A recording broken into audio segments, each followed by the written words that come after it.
L'année dernière, le Grand Prix de Monaco a généré 0 dépassement en piste et une roue que l'on n'arrivait pas à desserrer a mis fin à une potentielle bataille stratégique pour la victoire entre Valtteri Bottas et Max Verstappen. L'impression du manque de spectacle n'est pas nouvelle et elle est d'autant plus renforcée depuis que les F1 ont pris des dimensions absolument phénoménales en 2017, rendant le périple monégasque plus périlleux qu'intéressant pour les spectateurs et peut-être même pour les pilotes. Bref, oui, il y a quelque chose qui cloche avec Monaco de nos jours, et si forcément le plus simple ce serait d'avoir des F1 plus petites et agiles, je suis pas certain que cela résoudrait à lui seul tout le problème de ce Grand Prix. Car aujourd'hui, Monaco n'est plus le seul circuit en ville au calendrier, et la concurrence devient de plus en plus ardue. La vraie question d'aujourd'hui, c'est de savoir comment on peut rendre l'unicité qui a fait que ce Grand Prix est si prestigieux, car que vous le vouliez ou non, Monaco ne doit pas partir du calendrier, bien au contraire.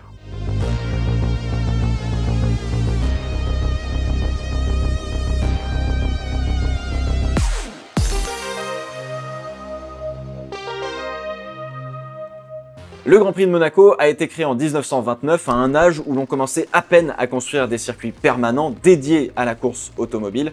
Et la grande différence avec n'importe quel autre circuit dans le monde, c'est forcément son cadre. On est dans une ville, les limites de la piste sont les trottoirs, ça monte, ça descend, il y a un tunnel, la vue est absolument imprenable, la région est l'une des plus belles d'Europe. Bon, on est peut-être un peu biaisé là-dessus.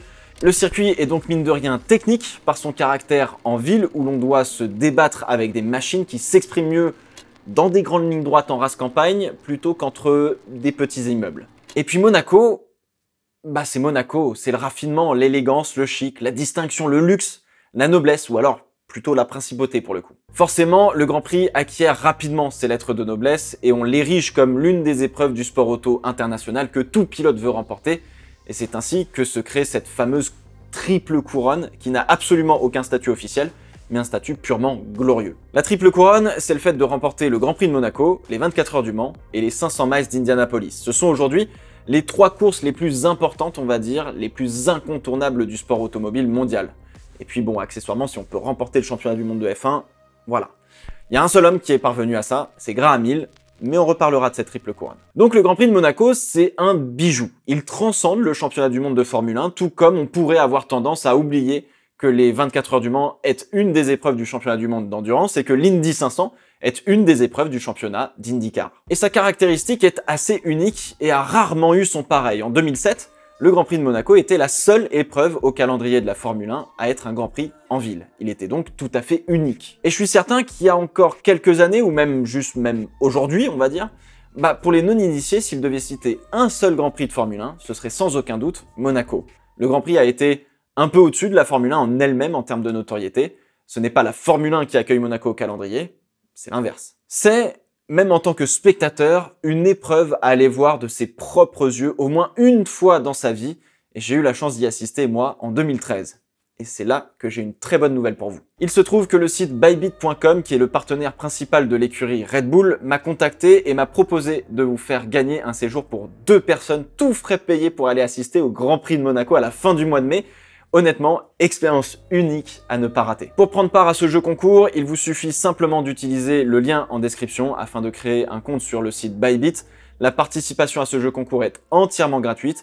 Il vous est simplement demandé de fournir une adresse email pour vous inscrire et participer. Le gagnant sera tiré au sort le 15 mai et sera contacté par email. Pour votre information, Bybit est une plateforme d'achat de crypto-monnaies en tout genre. Il est important pour moi d'insister sur le fait que je ne vous encourage en aucun cas à la spéculation. Je vous invite fortement à vous renseigner sur ce domaine financier particulier avant de tenter quoi que ce soit.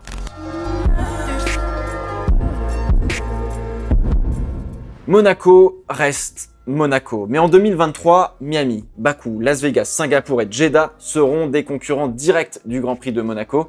6 tracés en ville qui ont tous leur propre personnalité qui les diffèrent du reste. Miami et son ambiance floridienne et tropicale très nouvelle génération avec des nouveaux spectateurs vraiment aisés. Bakou et son interminable ligne droite de 2 km. Las Vegas, le Disneyland des adultes et ses hôtels casinos mythiques. Singapour, premier Grand Prix de Formule 1 couru de nuit et son défi technique et physique.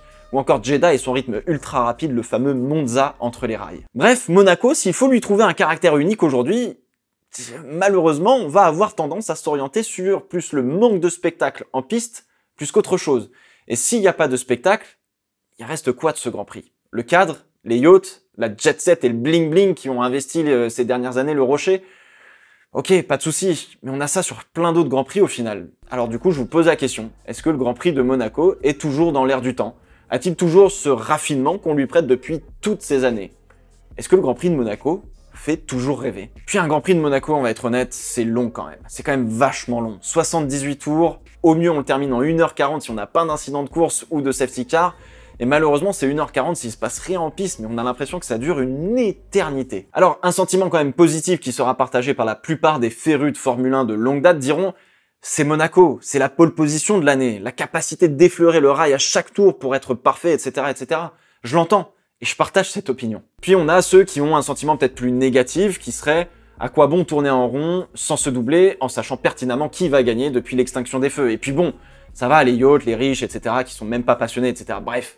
C'est vraiment un truc de vieux. Dans mon cas, le Grand Prix de Monaco est devenu probablement plus indifférent que négatif dans mon esprit. Genre, c'est là, faut que ce soit là, je vais le regarder, mais j'attends absolument rien de particulier, et ça ne me fait plus rêver. Alors ce constat, il est absolument terrible, car, je vous l'ai déjà dit, un sentiment positif ou négatif induit que le sujet nous impacte. L'indifférence est absolument catastrophique, car cela veut dire que ça nous passe totalement au-dessus de la tête. Et finalement, ce sentiment, il est aussi en partie dû au fait que Monaco a désormais des concurrents, et qu'on le veuille ou non, on va le comparer aux autres circuits en ville au calendrier. Le vrai problème, c'est qu'avec Vegas, Miami ou encore Singapour, à E3, on a un cumul de tous les sentiments que pouvait nous procurer Monaco quand il était seul au calendrier. Est-ce que l'une de ces trois courses peut remplacer Monaco? Pour l'instant, je dirais non assez facilement. C'est plutôt, on va dire, leur cumul qui ferait match avec le prestige et l'aura du Monaco d'antan.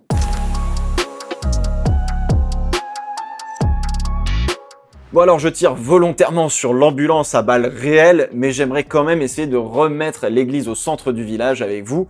Le spectacle à Monaco est-il si catastrophique qu'on le prétend? L'écrou de la roue avant de Valtteri Bottas qui met fin à une bataille stratégique avec Verstappen nous gâche effectivement un spectacle stratégique plus qu'un spectacle en piste, on va dire. Là, on avait vraiment moins que rien l'année dernière à se mettre sous la dent, sans compter le brisage de cœur en règle d'un Charles Leclerc poleman dans l'incapacité de prendre le départ. Autant vous dire que moralement, on a pu avoir un petit peu mal. C'était vraiment pas un Grand Prix de ouf. Vraiment plutôt mauvais. Donc 2021, oui, clairement, c'était pas facile. 2020, il a été annulé. 2019, domination d'Hamilton. 2018, Ricciardo a résisté toute la course avec un moteur à l'hybride défaillant face à un Sebastian Vettel qui ne trouvait aucune ouverture.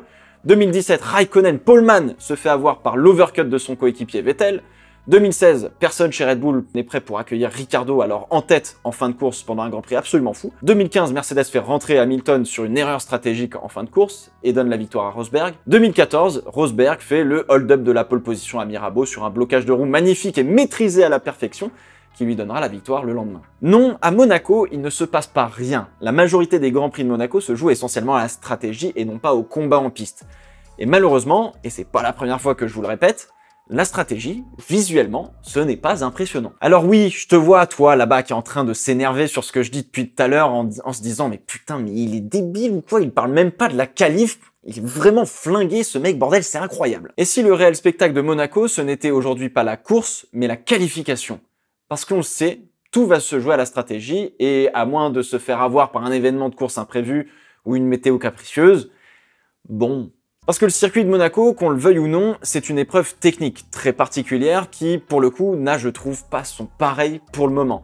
Ça monte, ça descend, il y a une épingle, un tunnel, des S très rapides, une chicane, aucun espace, enfin je veux dire, piloter à 250, là-dedans, avec des grosses voitures, faut quand même pouvoir le faire. Puis l'exercice, c'est de pousser à fond. Pour être performant à Monaco, il faut que les pilotes aient cette capacité de venir effleurer les rails pour les faire légèrement bouger, ce qui nous donne à chaque fois des sublimes ralentis. Et pour le coup, visuellement, le tour de qualif à Monaco, avec les caméras en bord de piste ou en on-board, le circuit est tellement étriqué que les spectateurs arrivent à ressentir l'effort et la manifestation du talent du pilote.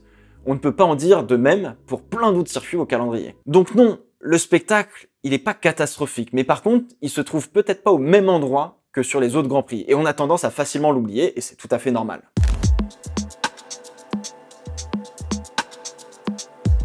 Même si l'objectif de la F1, c'est d'essayer de faire un règlement technique pour le châssis pour rendre les voitures plus petites pour 2026, cela ne va pas résoudre tous les problèmes liés au circuit de Monaco. Cela va aider, oui, c'est sûr, mais non, cela ne va pas tout résoudre. Alors en regardant le circuit, j'ai essayé de trouver quelques endroits à modifier sans dénaturer le circuit en lui-même.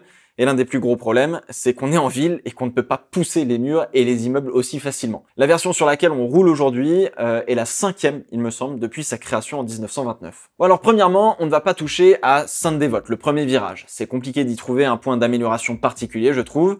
La montée vers Beau-Rivage, le gauche de Massenet, le virage du Casino et toute la redescente vers le Portier, pareil, on n'y touche pas. C'est mythique en plus, donc bon, voilà, enfin là, je sais pas, ça devrait être inscrit au patrimoine mondial de l'UNESCO presque. On touche pas non plus au virage du bureau de tabac, mythique aussi, mais parce que c'est compliqué de faire mieux. Les premiers S de la piscine ultra rapide, pareil, il ne faut pas y toucher. Visuellement, c'est dingue et c'est l'une des zones les plus rapides du circuit. Enfin, la Rascasse, elle est ce qu'elle est. Comme le dernier virage, là aussi, ça me paraît assez important de ne pas y toucher. Du coup, il reste quoi? Il reste la section du Portier, juste avant le tunnel, la chicane du port, et la deuxième partie des S de la piscine. Et ce sont 3 points qui me paraissent intéressants pour tenter de faire quelque chose. Alors au lieu de favoriser la zone de freinage du Portier, on tente de faire un boulot pour augmenter la zone de freinage de la chicane du port. On prend donc le rond-point à gauche, on en fait le tour, et on se fait lancer beaucoup plus vite dans le tunnel. On pourrait aussi imaginer un tracé avec un point de corde un peu tardif, histoire de donner une mini-opportunité pour se jeter à l'intérieur pour le plus brave, et du coup, le défenseur pourrait rétorquer sur la grande zone d'accélération derrière. On arrive donc avec plus de vitesse à la chicane, et donc on augmente la zone de freinage, et donc on favorise les opportunités pour dépasser. Autre solution, la chicane du port. Alors avant, c'était un pif-paf ultra rapide, il y a quelques années, bien beaucoup d'années on va dire, beaucoup trop rapide et de surcroît très dangereux vu la vitesse des voitures. On a donc construit une petite extension pour pouvoir faire une chicane façon arrêt de bus, comme on dit, et plus prononcée. Dans l'idéal, il faudrait que l'on puisse repousser cette chicane plus loin, vers l'embranchement entre l'avenue Kennedy et la route de la piscine. Cela nous fait reculer la chicane, on va dire d'une bonne grosse centaine de mètres. Donc on arrive avec plus de vitesse et on augmente encore une fois la zone de freinage pour accroître les opportunités d'attaque. Derrière, oui, le bureau de tabac serait forcément un peu plus facile à passer en réaccélération, moins impressionnant et moins exigeant finalement que ce que l'on a actuellement. Je reconnais que c'est vraiment le point noir de cette option. Et normalement, allez, on espère, ça devrait peut-être pas trop ralentir le passage dans les premiers S de la piscine, parce que c'est ça aussi qu'on a envie de voir. Dernier gros changement que l'on pourrait faire, la deuxième partie des S de la piscine, là où Charles Leclerc ou encore Max Verstappen se sont aventurés un petit peu trop près des rails. En temps normal, de la piscine jusqu'à la Rascasse, c'est un quai avec un parking dessus, quoi, grosso modo. Au lieu de mettre une chicane, je ferais longer la bordure du quai à fond, jusqu'au freinage de la Rascasse. On peut faire en sorte d'élargir un peu l'entrée pour permettre de se jeter à l'intérieur et rendre le virage un petit peu plus pointu pour casser un peu plus la vitesse de passage. On arrive avec beaucoup plus de vitesse et on crée une zone de freinage plus importante et donc une opportunité de dépassement. Maintenant, j'ai peur que l'angle du virage ne soit pas assez fermé et que finalement, on n'ait pas une vraie zone de dépassement. Alors avec cette option, cela ferait déplacer les tribunes qui sont toujours temporaires de l'autre côté de la piste avec les voitures qui passent devant et la vue sur le port et la mer. Au final, cela ressemble à l'une des premières versions, grosso modo, du circuit où on revenait sur le quai Albert Ier, après le virage du bureau de tabac, pour l'épingle derrière, on va dire, la Rascasse. Alors là, c'est sur le papier, évidemment, faudrait calculer, prendre des mesures, enfin faire un vrai boulot d'architecte, quoi, c'est pas ce que je fais, pour vraiment pouvoir se rendre compte de ce que l'on peut faire ou non, et si ça sert véritablement. Au final, avec ces changements, qu'on peut additionner ou non d'ailleurs, on garde l'aspect général du circuit et son identité en l'arrangeant un petit peu pour convenir aux énormes F1 modernes que l'on a aujourd'hui.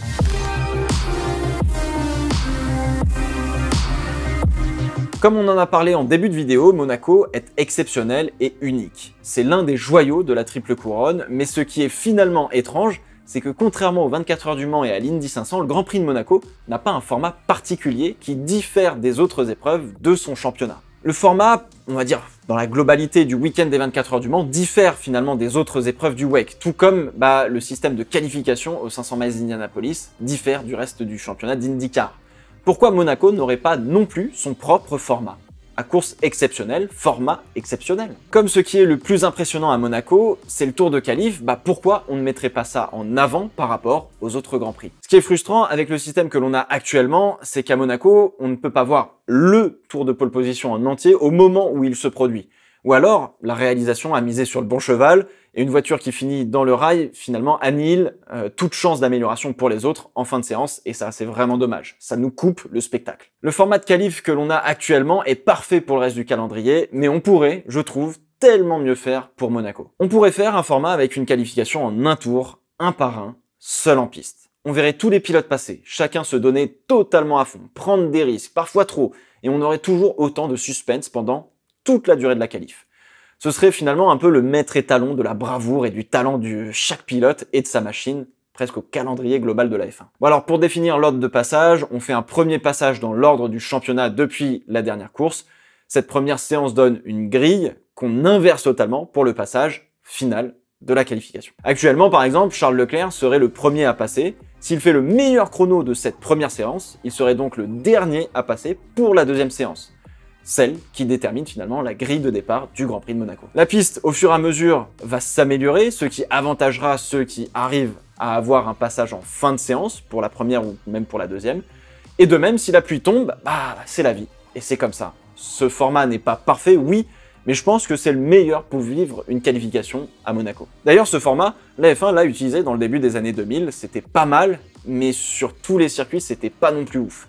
Typiquement, à Silverstone ou au Paul Ricard, c'est forcément beaucoup moins impressionnant que sur un circuit en ville, justement. Avec l'arrivée de plus en plus de circuits en ville dans des destinations comme Vegas, Miami, Bakou, qui ont leurs propres caractéristiques, cela dilue un peu le prestige, l'épreuve et surtout l'unicité de Monaco. Monaco est unique par bien des aspects, mais avec des concurrents directs et modernes, il faut pouvoir faire basculer Monaco en 2022, tout en gardant ce qui en a fait son charme et son unicité au calendrier de la F1. Il faut absolument qu'il soit impossible de comparer le Grand Prix de Monaco avec n'importe quel autre circuit urbain dans le monde. Il faut absolument que Monaco retrouve ce statut d'incontournable du calendrier, de par son spectacle en piste, de son atmosphère et son intensité sportive. Monaco est unique, mais pour le rester, faut évoluer.